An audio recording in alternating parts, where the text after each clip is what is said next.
Notre Père qui es aux cieux, que ton nom soit sanctifié aujourd'hui. Je proclame et je déclare que ma vie est consacrée à toi et que mon âme t'appartient désormais. Dans le livre de Psaume 103, la Bible déclare que mon âme bénit l'Éternel et que tout ce qui est en moi bénisse son saint nom. Aujourd'hui, je t'appartiens, je te consacre ma vie, je te consacre cette journée, je te consacre ce moment, je te consacre cette édification, que ta gloire resplendisse et que ceux qui reçoivent cette parole soient abondamment bénis et visités par le Saint-Esprit. Au nom puissant de Jésus-Christ, j'ai prié. Amen. Alors, ce que vous devez savoir, c'est qu'aujourd'hui, c'est une nouvelle saison et ceci amène un nouveau thème. Et le thème que nous allons aborder, c'est la consécration. Ce que vous devez savoir, c'est que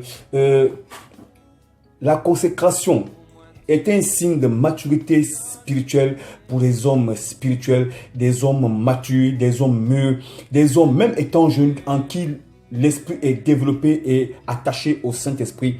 Et que vous êtes dirigé non par vos pensées, mais par le Saint-Esprit.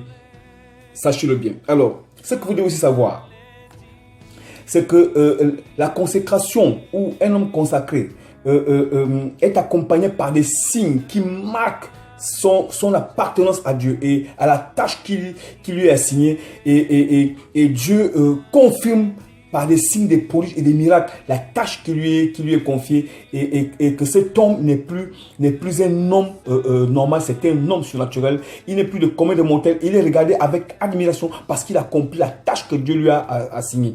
Ce que vous devez aussi savoir, c'est que ceux qui sont consacrés à Dieu, ils sont agréables à Dieu et ils sont des hommes à qui Dieu réserve une part entière. On les appelle les hommes mis à part parce qu'ils sont en train de faire l'œuvre que l'Esprit les amène à faire. Souvenez-vous, dans le livre de Actes chapitre 13, à partir du verset 1 au verset 2, que le Saint-Esprit dit expressément, mettez-moi à part Barnabas et Paul pour la mission que je les ai appelés. Et au verset 4, la Bible dit, Barnabas et Paul étant envoyés par le Saint-Esprit. Vous voyez, c'est-à-dire que là, cette fois, le Saint-Esprit a consacré 2 personnes parmi des milliers afin qu'ils accomplissent une tâche bien précise. Alors, ce que vous devez savoir, c'est que tout chrétien, tout homme qui a accepté Jésus dans sa vie, est un homme déjà consacré. Parce que la Bible dit dans le livre de 1 Corinthiens chapitre 6, en commençant par là, au verset 19, que ne savez-vous pas que votre corps est le temple du Saint-Esprit qui est en vous, que vous avez reçu de Dieu et que vous ne vous appartenez point à vous-même.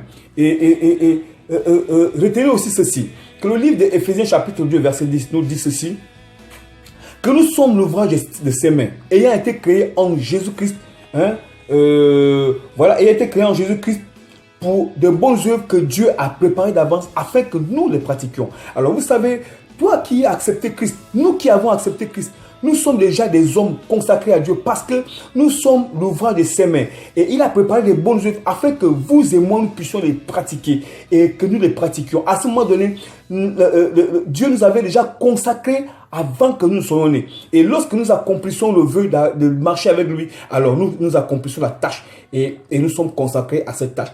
Ce que vous devez savoir aussi, c'est que nous sommes tous des hommes consacrés. Alors, demain, nous allons continuer. Nous allons voir tout le package qui accompagne des hommes et des femmes consacrés. Soyez bénis au nom puissant de Jésus que j'ai prié. Amen.